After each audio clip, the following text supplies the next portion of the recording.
All right, good morning, everyone. I want to believe we all had a wonderful weekend. So how is everything?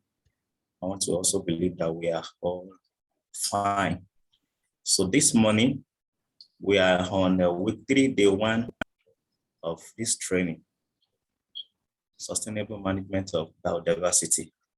So I will be quick in running through the agenda for today. We're going to have a welcome and just what I'm doing now and the agenda and a ice break. It's going to last for 10 minutes. Then to the training proper, we're going to be discussing threats to biodiversity and regulations for conservation.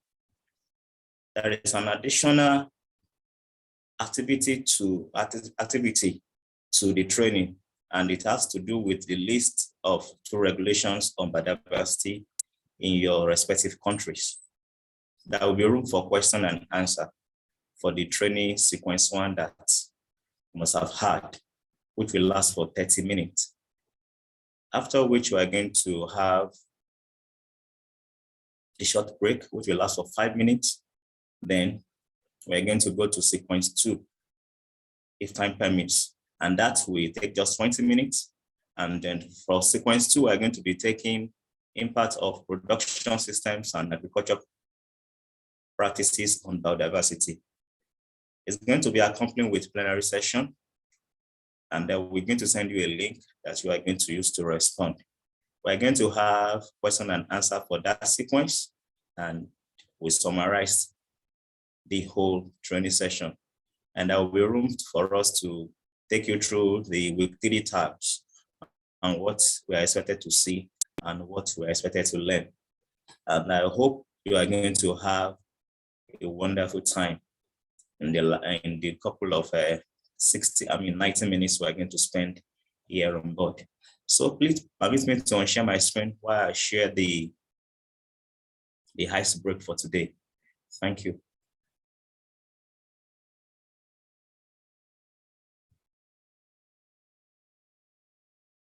Still very much with you, please.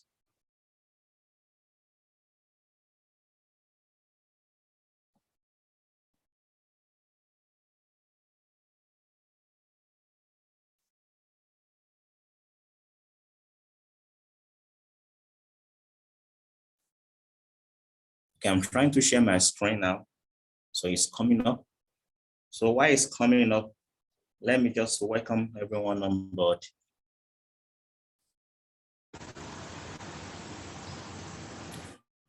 Okay, may I know if you can see my screen?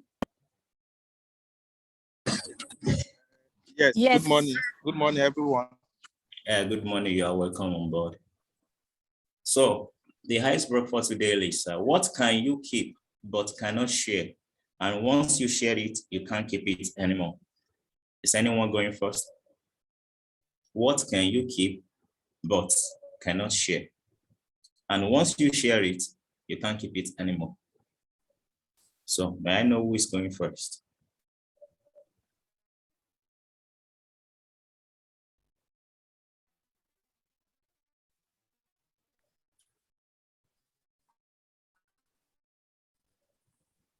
Is anyone going first, please?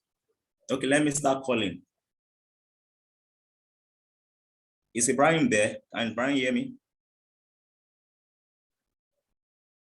Ibrahim? We just lost Ibrahim. He will join back. All right, no problem. What about David? Can you try, please? Yeah, I can try. Good. Let's go ahead. Is it hard? Okay. May I know what you said? Like a heart surgery. Like if I was to donate my heart. Okay. Your heart is all right. So that's okay. What about Matthew? Is Matthew trying, please?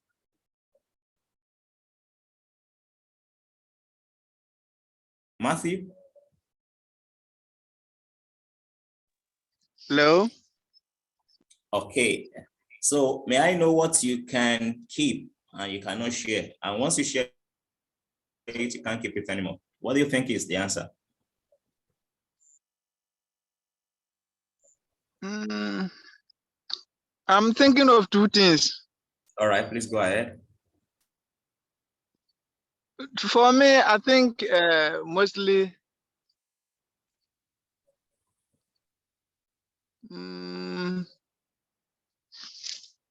your private life sometimes is something you cannot share, but you always keep it. And then when you share, when you finally share it, it's something normally it is in the domain of people. So normally you cannot keep that secret again about your private life. It's okay. You are very close to it. Okay, is Ibrahim there? Can Ibrahim just give a try? I think I can give a second try. Oh, good. Okay, please go ahead. I'm thinking of a secret. Okay. Thinking of what, please? If I get it right.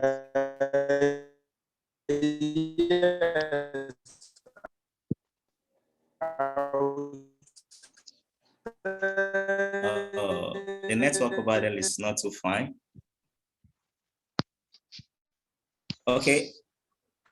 Is any other person going? Well, I have just 1 minute more. Oh yeah, I think we are losing someone here. Is any other person speaking? Okay. If no Hello? one is speaking, yes, yeah. Secret. Oh, yeah, I can hear you. Is that Ibrahim? Yes. Oh, that's fantastic. You are absolutely correct. That is a secret. So that was what I said. The other person is almost getting to hit. So it's a secret that you can keep. And once you share it, you can no longer keep it. And that's the way life is. It's a natural phenomenon. So I want to welcome you with this. And I'm very sure you're going to have a wonderful time because of the training.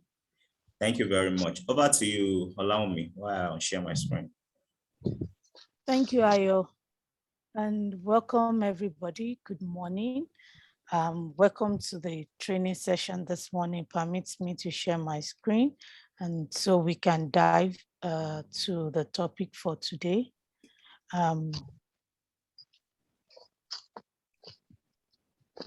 So today, we're in week 3 already. And like I was saying last week, the time is flying. By next week, we are at the end of the course. Identification and techniques that reduce impact, restore, or increase biodiversity on our horticultural farm.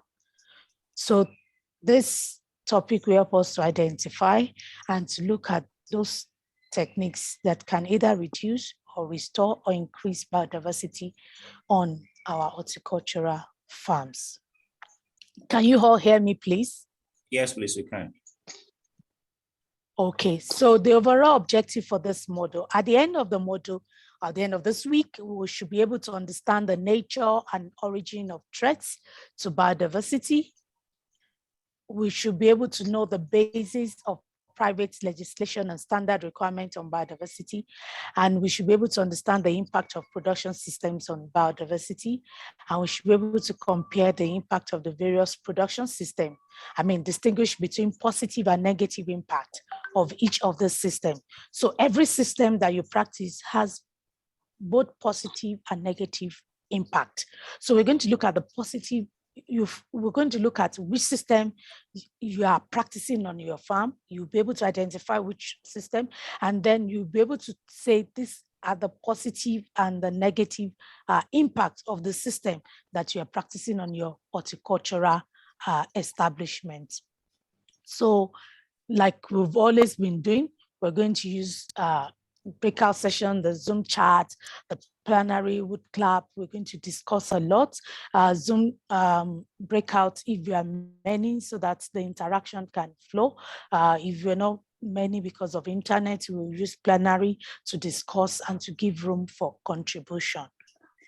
So sequence 1, threats to biodiversity and regulations for conservation of biodiversity. So at the end of this particular sequence, which is like Module 1, we should be able to understand the nature and origin of threats to biodiversity, and we should be able to know the basis of the private legislation and standard requirements on biodiversity that we already have. So if we look at what is happening in the world now, we'll see well that that population is exploding. Human population is growing at an exponential rate. We can no longer not acknowledge this fact, and it is this is really impacting on the environment, the natural environment, and even on biodiversity. So many lands now are being cleared for buildings. So many urban areas that they grow vegetables and fruits, they're being cleared for industrial areas. There's so much pollution when they're even constructing this buildings, and also even expansion of roads. Many horticultural farms or establishments have been cleared for roads to take place because of the population growth. Many new roads has to be constructed. This is actually affecting biodiversity on the long run. Sorry, I'm going to mute. Okay. So the current extinction rate of species is thought to be 100 to 500 times faster now than it has been over the last 65 million years. So the rate at which we are going, different species that we're talking about, the rate at which they are going to extinction now is about 100 to 500 times faster, depending on the species itself. So there's so much study going on about what are the species that are being extincted, what even are the numbers now. So we know now that about 15,000 mammals and birds are being extincted already. Also, approximately about 210 species of this are already extincted in the 16th century itself. So the rate is increasing with the century that we have. And there are multiple causes for this rate of biodiversity loss. There's so many causes for this biodiversity loss. But under all those causes that we found under biodiversity, we've been able to name them into one reason why this happened, and that is what we call the anthropic mechanisms. The anthropic mechanisms. These are the reason for the loss of biodiversity. These are the things that cause loss of biodiversity. And so when we say anthropic mechanisms, what are anthropic mechanisms? These are mechanisms that relate to human beings or the period of their existence on the earth. These mechanisms are things that we human beings do. These are things that emanate from us. So we're going to look at these anthropic mechanisms, and they have been divided into 5. The first one is destruction, reduction, and fragmentation of natural habitats. Is it that we are destroying the natural habitats by clearing them off? Even when we want to establish our horticultural farms, we clear them off.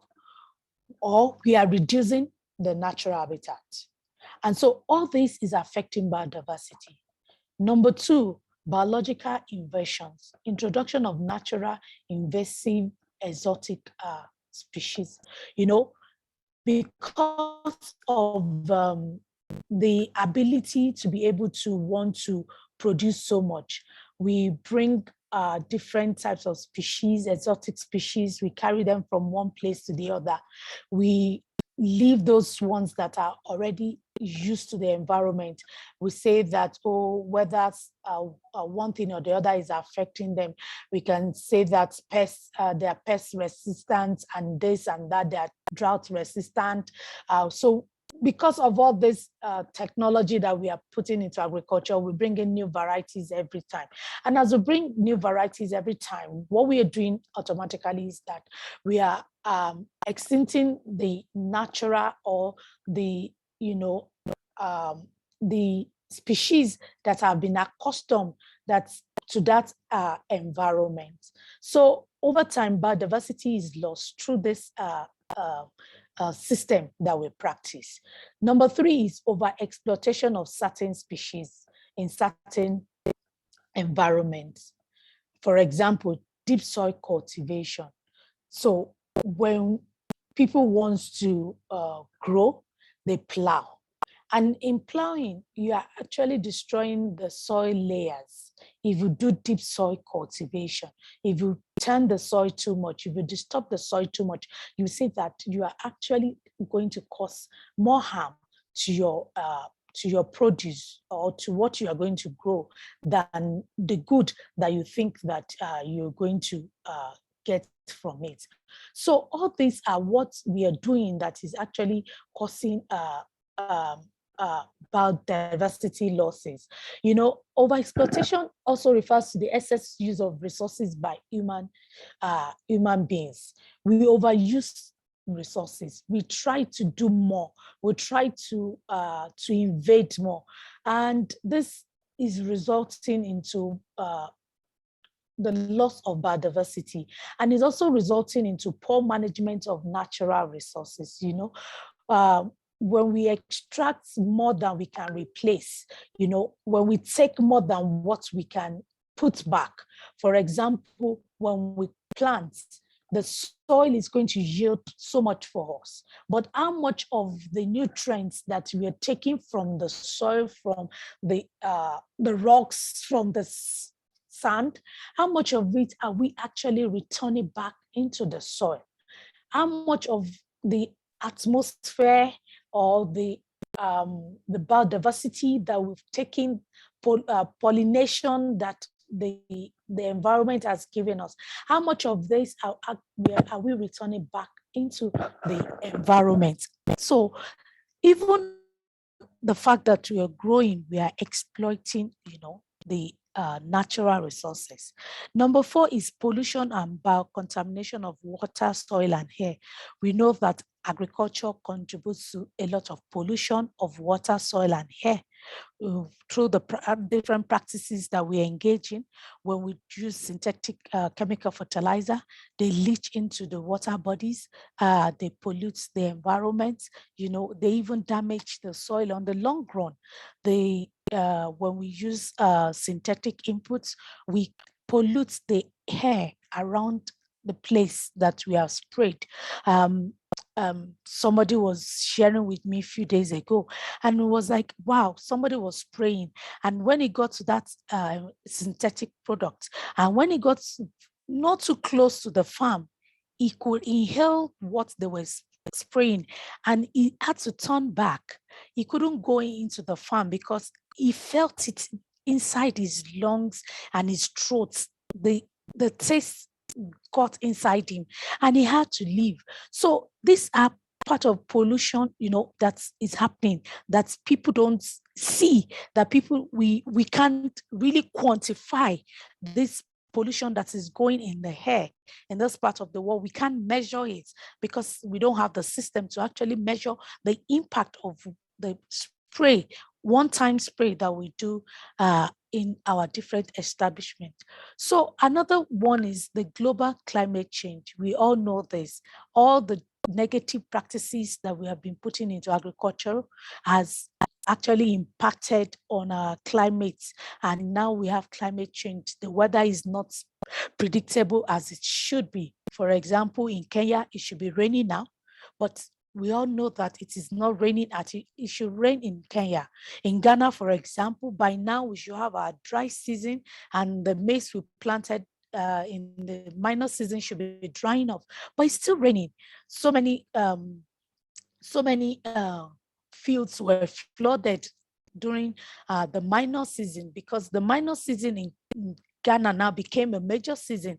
The major season became a minor season. So all this variation is happening because of the global climate change. And it's all boiled down to what every one of us is doing in our different establishments. So we move on to legislation and private standard. When we talk about legislation and private standard, we will know that every type of certification requires a standard that you will follow. Whether you are using, you are practicing organic or you're doing conventional, when you want to export, you need a standard. And also there are legislation that have been provided, that have been put in place so that people can follow certain laws in their different countries, in their different respective regions. So if we look at this diagram very well, we see that every country puts up a constitution. And so in the constitution, they put the bylaws, they put the laws, they put the regulations, they put the codes and everything inside it, so that you can quote that according to acts, this, it states that this and this and this and this and this is what should be done, and or that we should be carried out. So in the different ACP countries that CP works, we all know that we all have legal and regulatory frameworks that we use that governs our agricultural sector. And it's also those ones that protect our wildlife and our conservation practices and natural habitat. And most of these regulations and regulation framework has been signed, has been ratified into international conventions.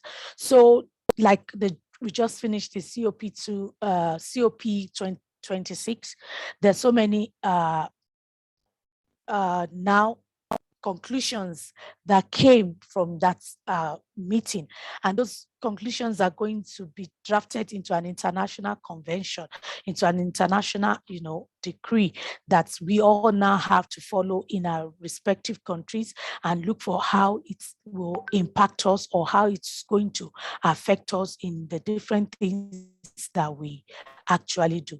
So once those international conventions put up those decrees, then each country now comes up with laws and code that will govern what has been put up or what has been accepted internationally. And then we form laws around it. And when we form laws around this, we have regulations. Regulation is how do we enforce this law that has been put into place? How do we ensure that these people follow these laws? But we know that most of the time, most of these regulations are not enforced. People do not enforce it. People who are supposed to enforce it are not enforcing it in our different respective countries. Then administrative acts. So there are different administrative acts that has to follow the regulations that have been put in place. And this has to do with our different parastatals that have to, or ministries that have to handle different regulations or laws that have been put into our constitution from the, that we have, the government have agreed to put into the constitution from the international conventions. So also we have different international conventions that are so numerous, that deals with biodiversity. We have the Convention on Biological Diversity. We have the Convention on Wetlands of International Importance, especially as water flow habitat. All this convention, we have convention for the protection, management and development of the marine and coastal environments of the Eastern African region. So different regions also put in place different conventions, different rules to govern them, to govern what they are doing. So all these governs biodiversity and implies on the integration of biodiversity in policies, strategies, action plans, programs, and development projects at the national and international level. So it is from all these conventions, all these laws that or declarations that different projects now start springing up, that people, different bodies now develop the projects they want to finance, the projects that they want to help. So all these are very important that we know which one is applicable to what we do in our different horticultural farm. What is the law that is applied to what I am doing, to my establishment? What are the laws that governs what I am doing in this agricultural sector?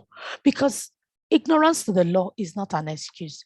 It's because most of these laws are not enforced. That is why many of us are getting away with it.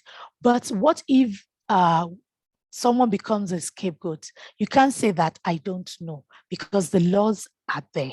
So we need to know which law is applicable to what we are doing in our different horticultural farms. So that brings us to this topic that we want to discuss. Do you know of any regulation on biodiversity in your country? Do anybody know of any regulations on biodiversity in your country? We are not so many on the page, so we can unmute ourselves and speak. David, Matthew, Mr. Herbert, welcome. So do we know of any regulation in Ghana on biodiversity? David, do you know of anyone in Kenya on biodiversity? Ibrahim, do you know of anyone in Nigeria? Any regulation on biodiversity?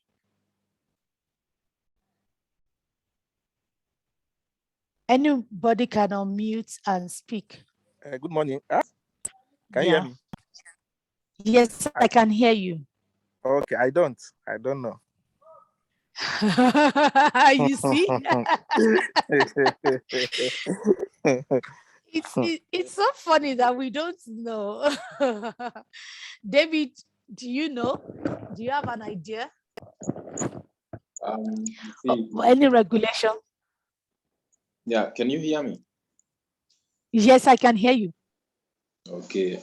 Here in Kenya, if you have a farm, specifically a horticultural farm, or a company, let's say, which emits effluent or wastewater, which is likely to get into the environment and kind of interfere with the natural ecosystem. You need to maintain a man-made wetland. Now, this wetland, you have to maintain it as per the standard given by, we call it NEMA, National Environmental Management Authority. And of course, you pay a fee, which is an annual fee, depending with the amount of water you release into the environment. And I think that's one of the regulation I may say I know, which is kind of closely related to biodiversity. Biodiversity. Yeah. Okay. Yeah. Thank you. Matthew, do you know of any regulation on biodiversity in Ghana?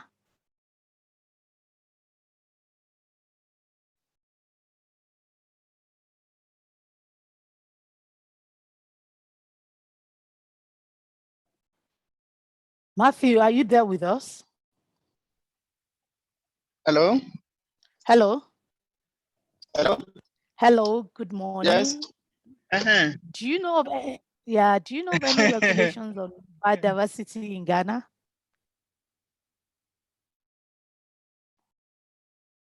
Sincerely, regarding that.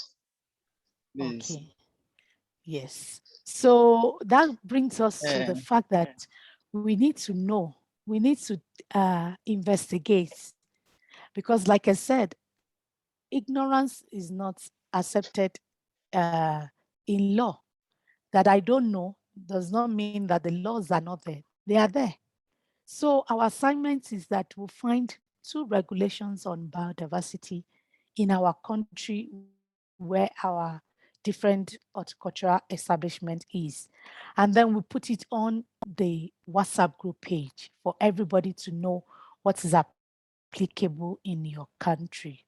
So between now till Sunday, we can dive into the regulations in our different countries on agriculture and specifically pick those ones that pertains to biodiversity. And then we will be able to understand that we have so many of them that we don't even know that this regulation is there for us.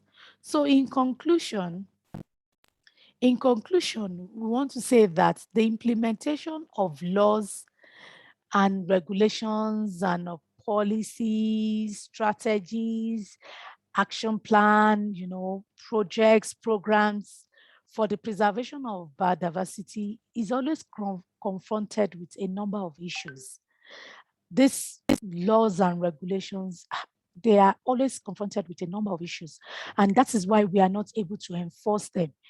We have part of it is that the exaggerated politicization of the government. A lot of our government, they exaggerate all these issues. Then inadequate laws. Some of the laws are not they are inadequate, and some of them are, have not been changed over time. They have not been reviewed over time. And illiteracy. Many of the farmers cannot even read because most of these laws are written in English. They're not written in the local language that the farmers can, have access to. And the farmers, even when they're written in English, they don't know that these laws exist. They are not communicated to the farmers that needs them. So the law is just sitting in the documents, maybe in the internet or with the ministry. But the people that actually needs the grassroots farmers, they are not communicated to them. So they don't know what is applicable in our laws. Then sometimes there's financial constraint on how to do this. If you tell the government that you need to bring it closer to the farmers, they will tell you that there's no resource. There are no resources to get this closer to the farmers. But there are ways that we can disseminate. There are so many organizations that are working on agriculture that we can use them to channel this information. If we give it to them, they will channel those information to the farmers that are working with them. And then this information can be spread and the farmers can actually know.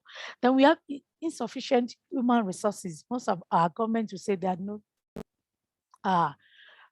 human resources. For example, in Ghana, we know that the rate at which one extension officer is to a farmer is, I think, 1,000 to 3,000 now. So how do a farmer get information of the rules and regulations that governs what he is doing when he cannot even access the extension officer? So all these are constraints and barriers that actually impact on us increasing biodiversity in our different countries. So, is there any question before we move on? Maybe just to mention, to add on the rules. You see, here in Kenya, for you to cut an indigenous tree, you need permission from the local chief. Yeah.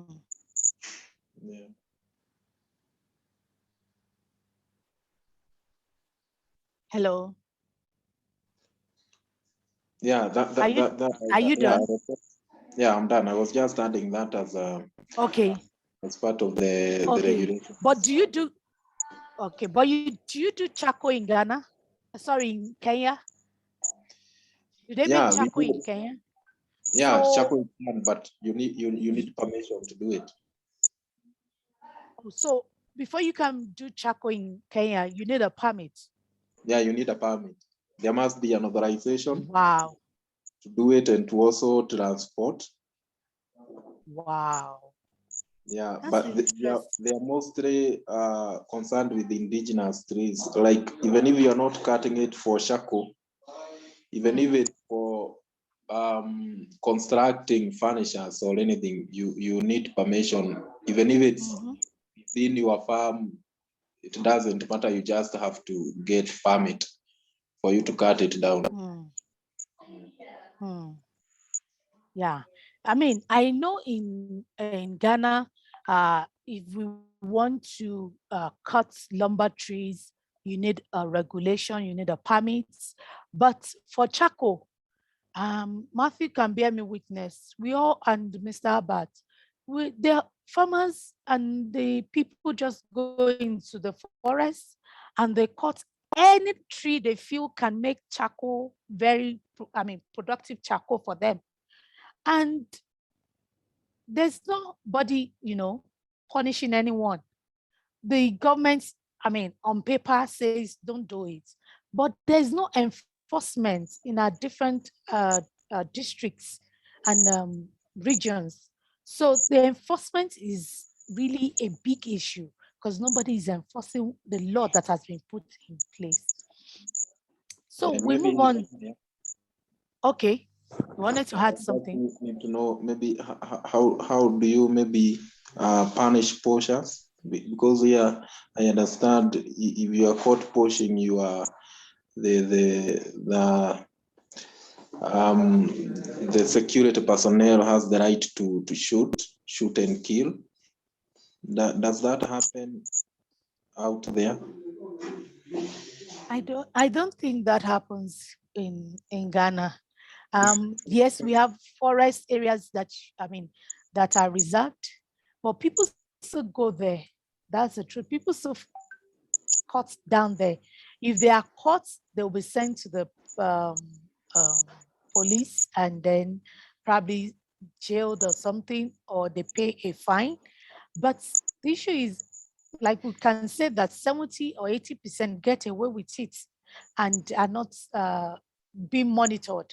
So in a large extent, more people are going into that business because they don't see anybody being punished.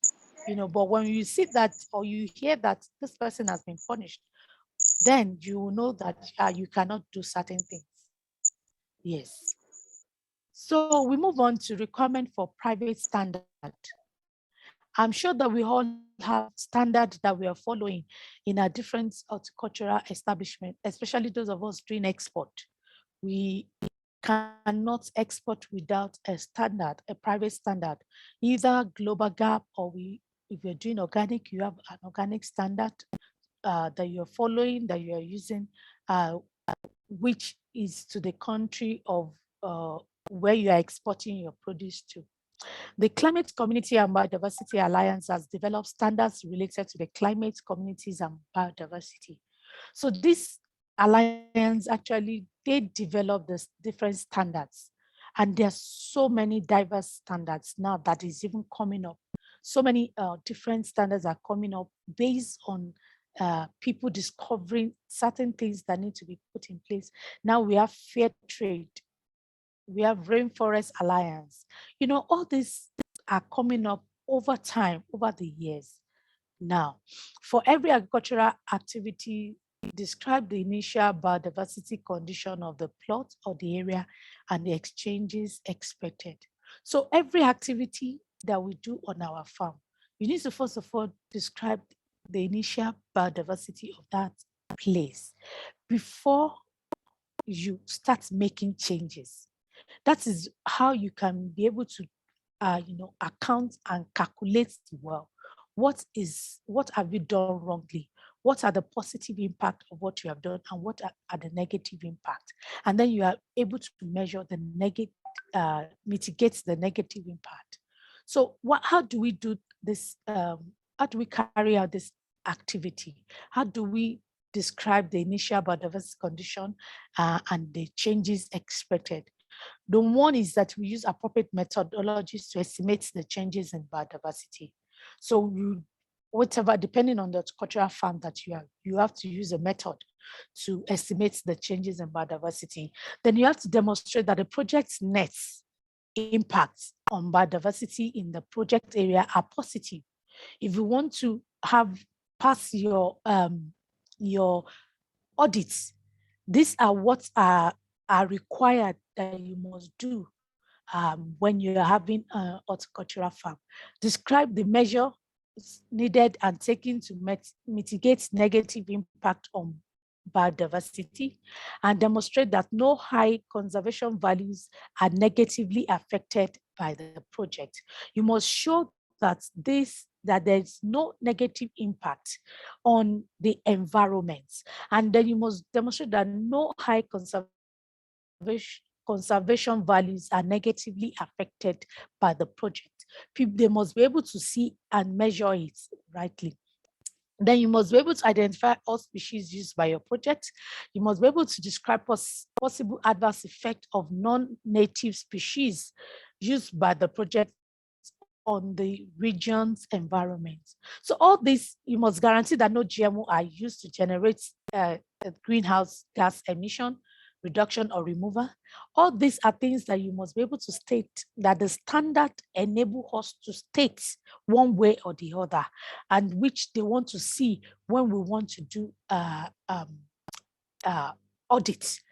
One way or the other, all these are measured during our audit processes. So we see the evolution of voluntary multi-stakeholder private standards, how it has evolved over the years.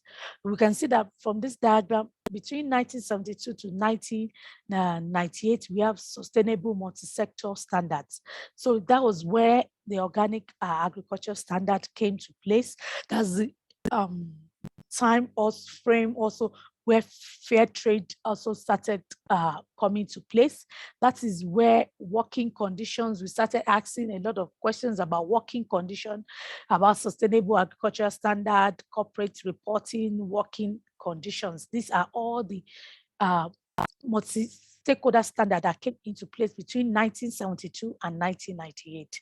Then between 1993 and 2006, we have the sustainable sector standard. So each sector started bringing out different private standard. The forest, fishery, tea, we have standard for coffee, cotton, palm oil. All this started coming to place one after the other. Then between 2006 and 2010, we have the meta standard.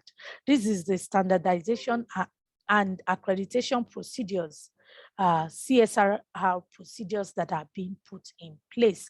And this all standards fit into whichever production system that we are having or that we are doing on a different horticultural farm, whether be it organic or we're doing conventional. All these standards fit in, and we can see that when it was put in place. So, any question before we move on? Question?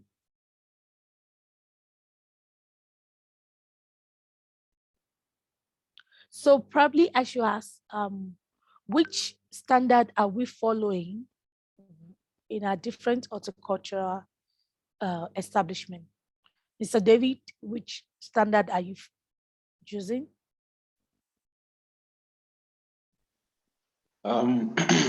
We started as in like global gap. Yeah, we follow global gap. We follow fair trade standards. We got others like Tesco, M&S, but those are customer related, of course, even the fair trade. Yeah. We also have the local standards set by the environmental management. Yeah, there are quite a number of standards. Mr. Matthew. Yes. Mr. Matthew, which standard do you follow? For us, we are using the global gap standard. Okay, you're also using global gas standard. Yes. Mr. Ibrahim, which standard are you following? Mr. Ibrahim, which standard are you following? It's not there. So, Mr. David, which part of Kenya is your horticultural farm? We are situated at Nanyuki, Mount Kenya region.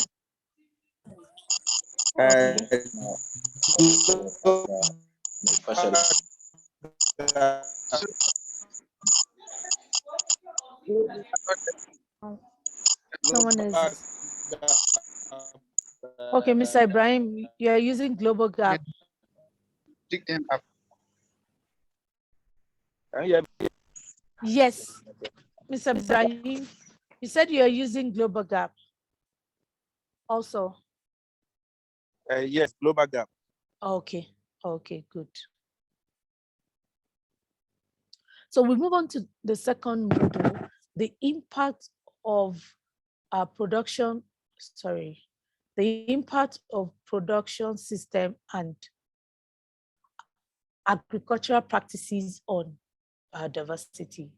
Like I said, we have different production systems that we use or that we are using on our agricultural farms. And we want to see their impact on biodiversity, both positive and negative impact on biodiversity. So at the end of the sequence, participants will be able to understand the impact of production system on biodiversity, compare the impact of the various production systems, distinguish between positive and negative impact of each system on biodiversity. Before we go on at that, there's a coefficient ratio that has been developed that we can use to actually decide which kind of system are we practicing. So the formula is C over C plus F plus L times 100. So the C is the number of years a plot is cultivated. The F is the number of years it is fallow. Then L is the number of years it is used for another purpose, excluding cultivation. So when we calculate this, we'll be able to know the type of cultivation system that we are practicing on our farm. We should all do this for our different horticultural farm and then know what type of cultivation system you are actually practicing. The coefficient enables the classification of agricultural production systems in 3 major categories. So you either know that you are either itinerant cultivation system, semi-permanent cultivation systems, or permanent cultivation systems. So the range at which the figure that you get will determine where you actually fall into. And that will give you an idea of your horticultural farms. And so by the time we talk about itinerant cultivation system, semi-permanent cultivation system, and permanent cultivation system, we looked at their impact, both positive and negative. Then you'll be able to say, okay, you'll be able to align your horticultural farms to what we have discussed and be able to put measures that are relatively important to put in place. So we have here that classification of different crop sequences, how we classify the different crops into different sequences. Majorly, we have monoculture and polyculture. These are the 2 classifications. Monoculture is a single crop product grown on the same plots year after year. So you're planting maize every year on a particular farm or horticultural farm, or you are doing tomato in a greenhouse all the time. It is only tomato you are doing inside that greenhouse, or even pepper. You are simply doing monoculture in that plot. Don't forget that it is in that plot, it is in that greenhouse that we're talking about. So you can be doing monoculture in a plot, but your entire system might be polyculture. So when we look at the polyculture side, we see that we have one crop per year. And under rotation, you have multiple crops, more than one type of crops per year. So is it that you are doing rotation, you plant this crop this time, then another time you plant another crop, or you're doing multiple crops per year. Then under that, we can see that under one crop per year, we have continuous agriculture, which is only annual species. And we have mixed agriculture, which is alternating species, annual, perennial, different types of species together. Then we have what we call the catch crops, which is a second type of crop sown after the harvest of the first one, just to take time and space. And most of the time, they are mostly legumes or cover crops that we put in place. Then we have mixed crops, which is the row intercropping, the band intercropping, the staggered intercropping, different types of intercropping system that we actually do. So with a different horticultural farm, we can be able to narrow down that are we doing monoculture on the spot, on the plots, or we are doing polyculture in a plot, or our entire system is actually a monoculture or a polyculture. So now we want to mention at least 2 farming systems that you practice on your horticultural farm. So what are the 2 types of farming systems you practice on a horticultural farm?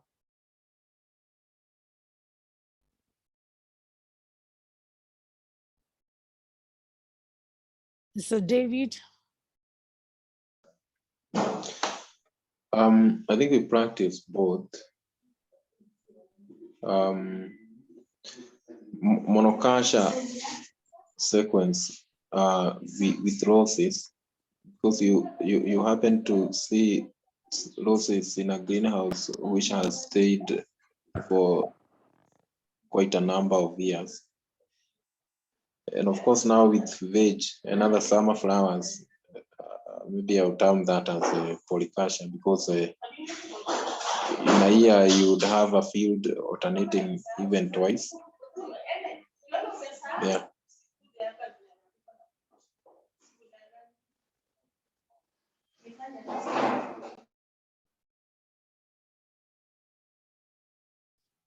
Okay, Mr. Matthew is trying to stop the background noise. Okay. Sorry, Mr. David. Mr. Matthew, what system do you practice on your horticultural farm?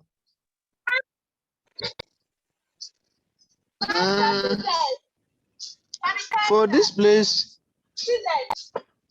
I can say both monoculture and monocropping, we are practicing them. Sometimes we just do the crop rotation once in a while. Hello. Yeah. Hello. Hello, I'm with you. The noise is from your hand. Hello. Hello, I'm with you.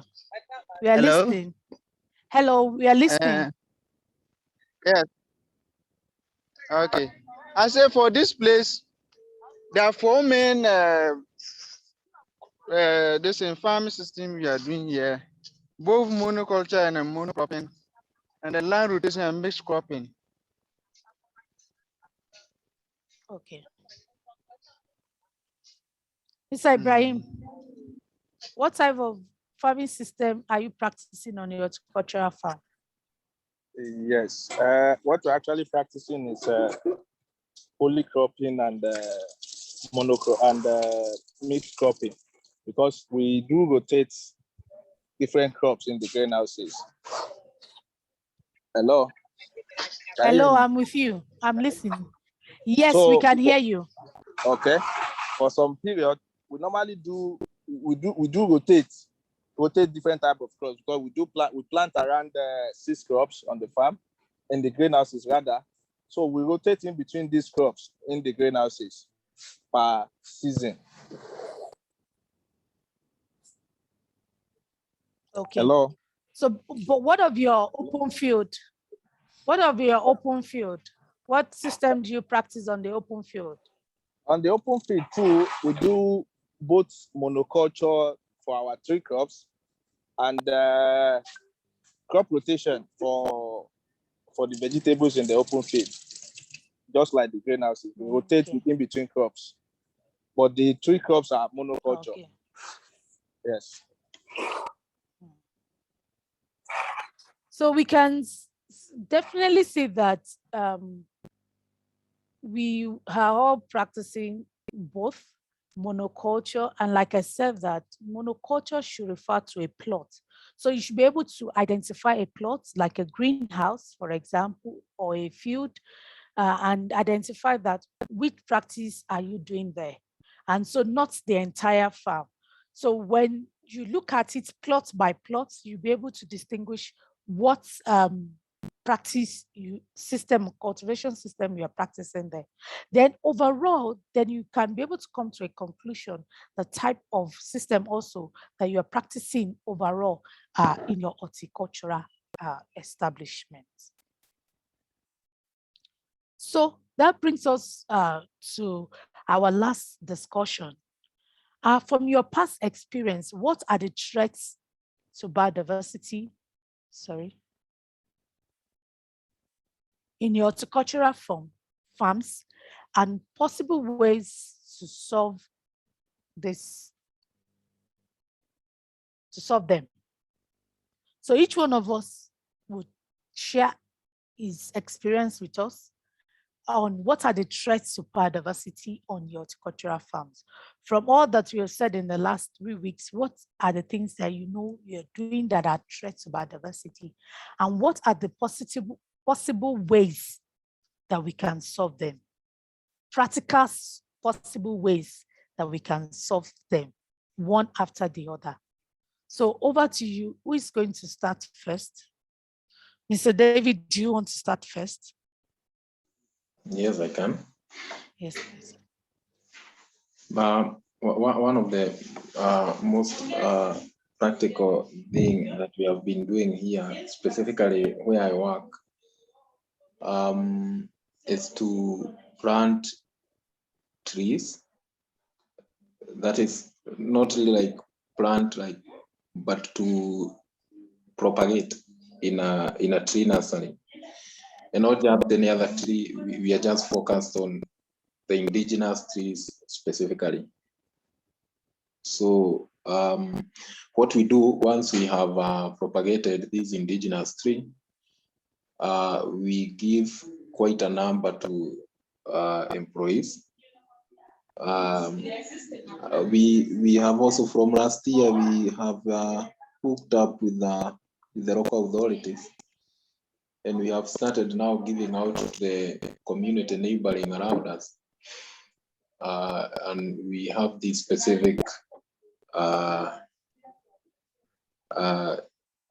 like we need them to go and plant in the riparian lands to just improve the quality of the water catchment areas. Yeah, I think that's one of the very practical things we have been doing. Yeah. Mm-hmm. But you've not mentioned what are the threats to biodiversity. From your experience, what are the things you have done or that you are doing in the farm that threats to biodiversity? Oh, you see, last year, I think last year, but there's this new law which came in, and the government required that we keep 6 meters away from the riparian land.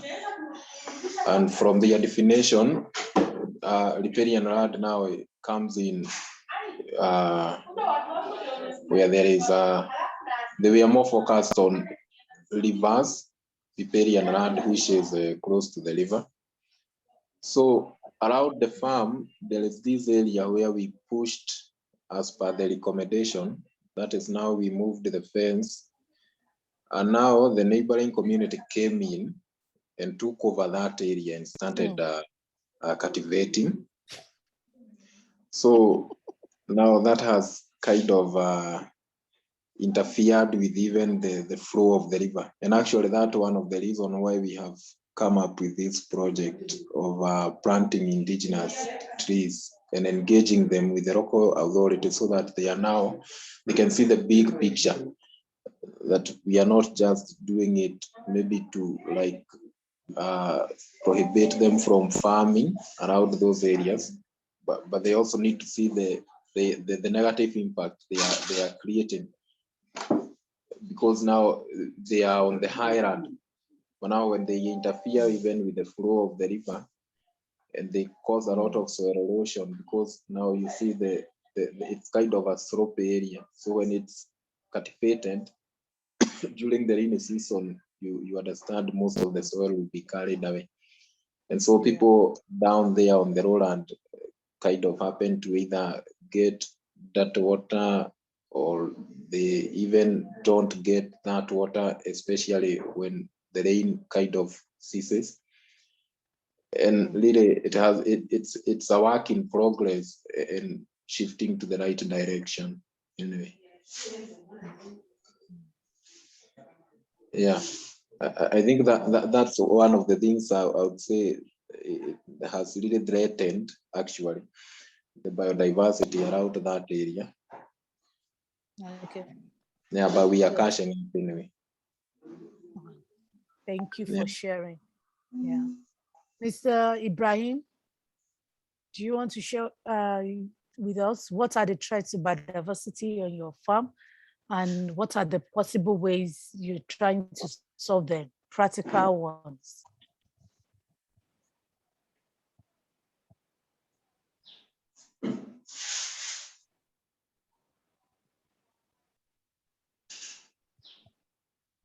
Hello, Mr. Ibrahim.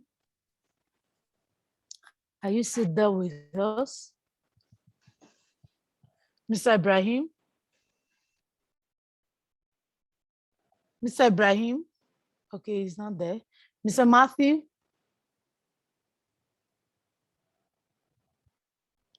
Mr. Matthew? Mr. Matthew?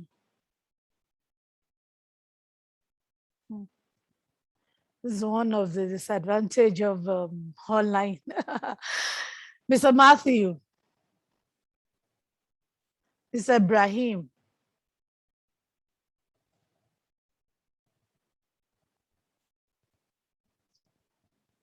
Wow.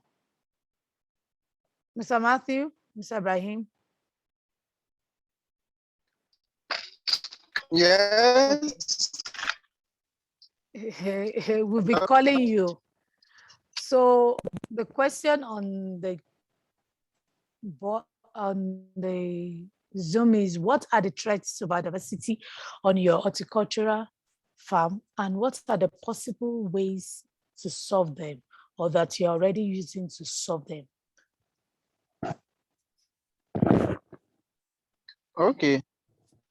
For our farm, Maflis Trust Ghana Limited, over here, anyway, I've already made, since I came here, I've already made a proposal on the restructuring of our farm over here.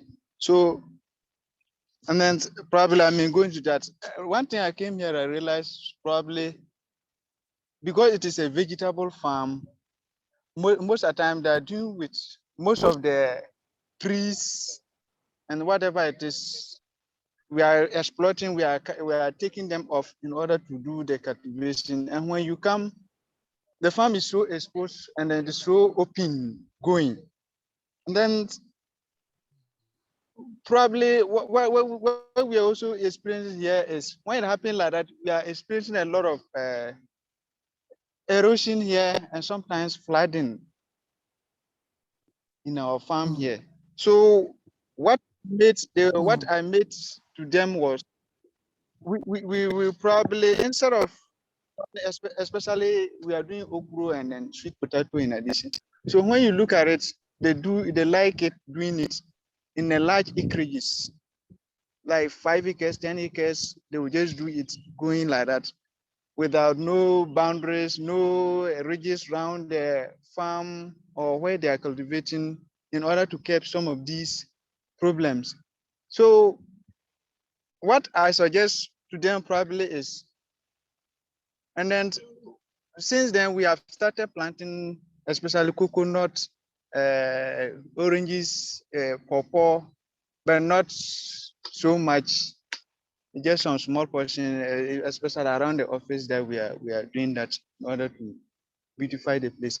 But in the open field and then around the greenhouse, where we have the greenhouse especially, we have started planting the carpet grass in order to curb the erosion over there too, and which I think we are getting the results better now. So what I suggested for them in the overall development of the farm is, we have to probably, instead of making it in a large acreages, and sometimes you do not even get the right yield of it, but you love to do in a larger quantity, or like 5 acres, 2 acres. Probably we have to divide. If there's 1 acre, probably you have to see how you divide it into other 4 sections or 4 plots of the farm. And then along those 4, if you divide the 1 acre into 4 sections, that would be quarter acres around the farm. And then probably you develop some boundaries or pathway where you can, the boundaries, you may probably make it like 5 meters apart, with the ridges showing those kind of walkway or pathway. And then along those boundaries or on those ridges, you plant some economical trees, such as the pawpaw or the coconut, which in the long run, the oranges, which in the long run, probably when it happens that way, it will serve as mixed cropping. At the same time, you are planting with the trees. So most of the erosion we are experiencing, or the flooding, the bridges or the boundaries we have made will serve as it reduce the speed of the water. And then the trees, in essence, will give us some fruits, especially the pawpaw or the coconut. So I think for me, that is a common thing we are here.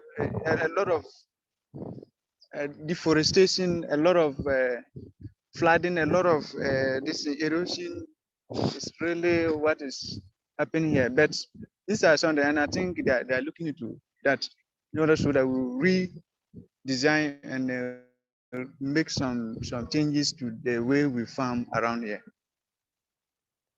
Thank you so much, Mr. Matthew, for sharing. One of the major challenges that we have is when we want to start an horticultural farm, most of the people that start, we don't have a concrete plan.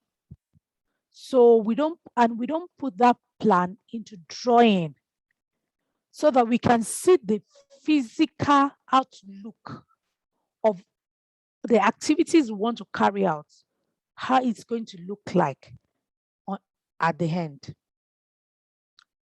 We can grow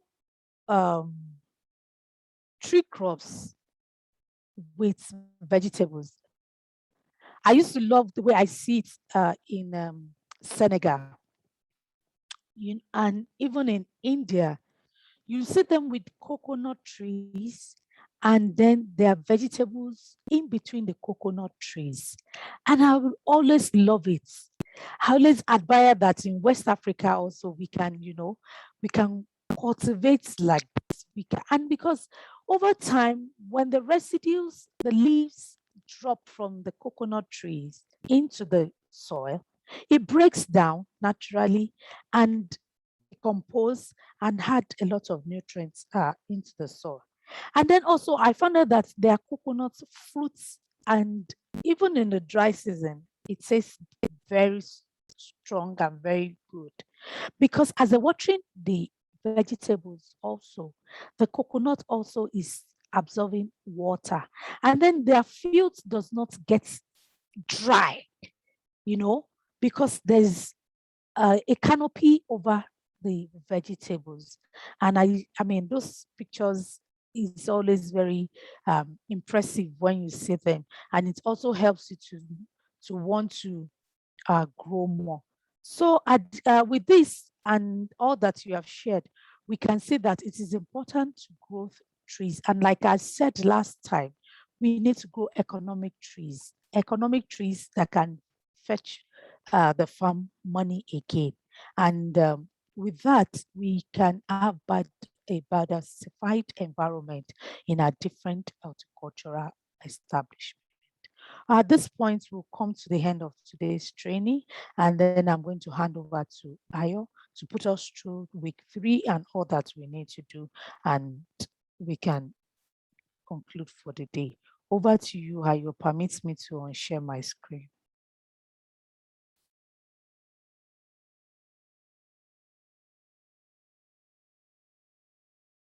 Thank you very much, Olawumi. I believe we have learned one or two things. And the last question that was asked was that what are the things we engage in our farm that put biodiversity into threat? So I was expecting some of us to say, okay, on the open field, we use herbicides to manage weeds, but it seems everyone on board at the moment are not using herbicides on their fields, which is very good. So you have a way of controlling your weed without using herbicide. That is very wonderful. If it is like that, then we have a future and we are building it together. So from here, without taking our time, we have just 16 minutes more. I'll quickly take us through what we have in week 3 and what we are expected to do. Permit me to share my screen.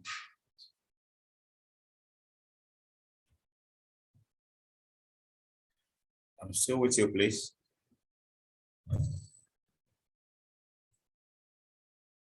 So welcome on board, Albert. Yes, sir, I'm here. Is Albert there? Yeah, I'm here. You're welcome on board. I came earlier and I welcoming went. you back. It seemed, oh, good. It's okay. It's okay. It's okay. So I'm going to share my screen and take us through what is expected of us. So the screen is coming up. Please pardon the slowness of the internet. Okay, may I know if you can see my screen? Yes, we can see it. All right. Thank you very much. So, but in the last 50 to 60 minutes, Olawumi has been training us on identifying methods and techniques that make it possible to reduce impacts and also restore or increase biodiversity on our horticultural farm. So if you go through type 3, this is week 3, identify methods and techniques.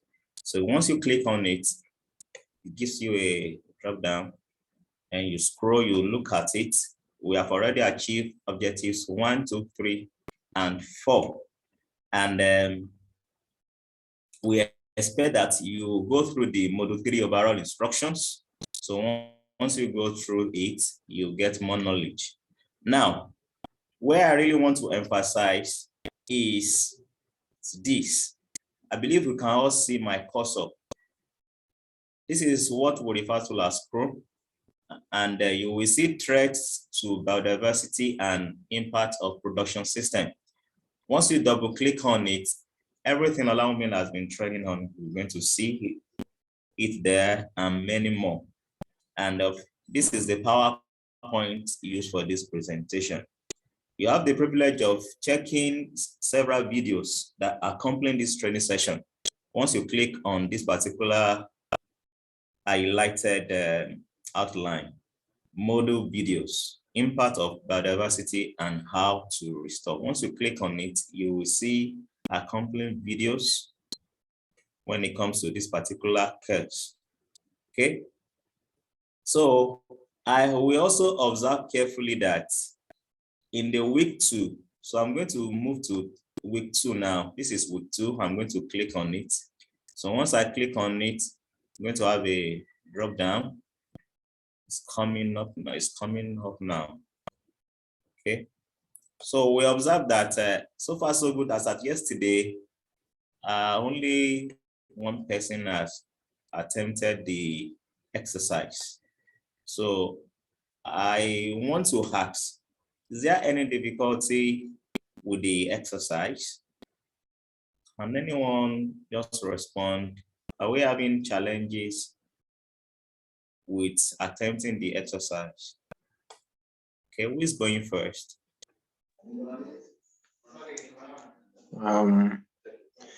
Yeah, I did attempt half of it.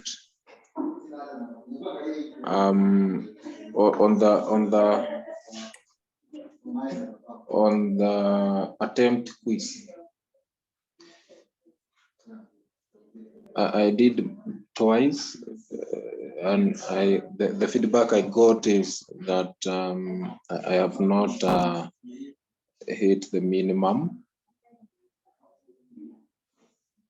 So I just kind of left it hanging. So Okay, that's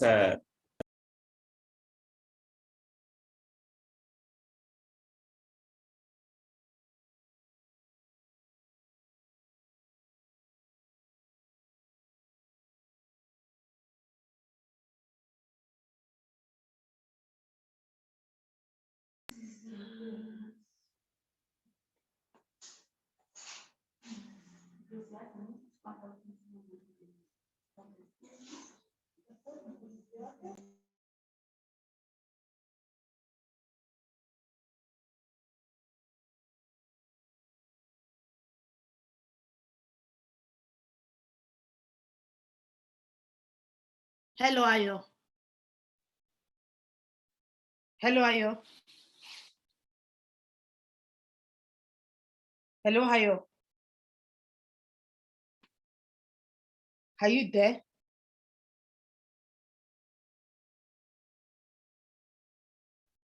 Ayo, are you there? Yeah, I'm here. I think Albert was speaking the other time. I was trying to take us through the response in week 2, the expectation. And I was saying that we had just one person, one respondent there. So I was asking that, was there any issue in attempting the exercise? So somebody was speaking. yeah, it's me who was speaking.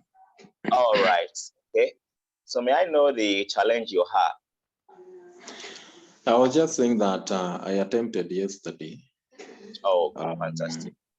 But now you see, the quiz gave me two attempts, which both said that I had not hit the minimum.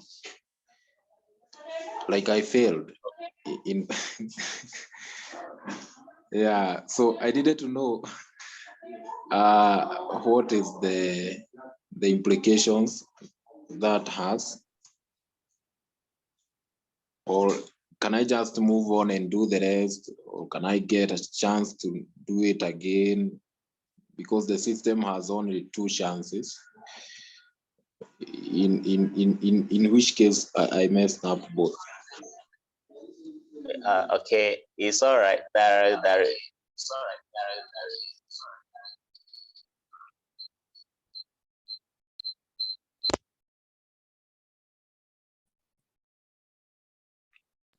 okay. There isn't any implication.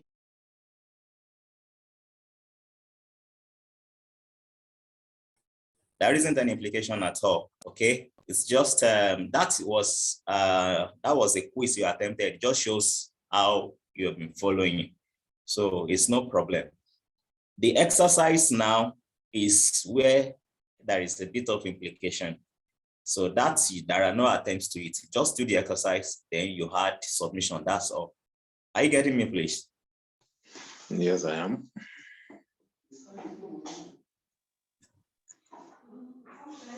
If I may come in, what Ayo is trying to Okay, say so is I was that, trying to sorry, navigate Ayo, through. Okay, it's okay. Allow me talking. Okay. yes, please. So David, what Ayo is trying to Okay, say please is go that, ahead. you know, we all have 4 weeks. So the fact that you did not do 1 week quiz should not give you the heart that you shouldn't continue. So you still have 3 other weeks quiz that you can do. And then you have 4 weeks of assignments that you need to submit. And then you have also 4 weeks of mini quiz that you need to attempt. So, and I told us that the cutoff mark is 70%. So we are not looking at 100% anyway for everybody. So between 60 and 70%, CP will still issue you your certificate. So don't be discouraged about the week you did and you did not pass. What I can encourage you is that before you also do the quiz, try and go through the PowerPoints and also the week's documents so that you can appraise yourself of some of the information. Once you attempt the first one and you see that your score is low, quickly go through the Chrome document again, and then you'll be good to go. Thank you. Got it, and thanks.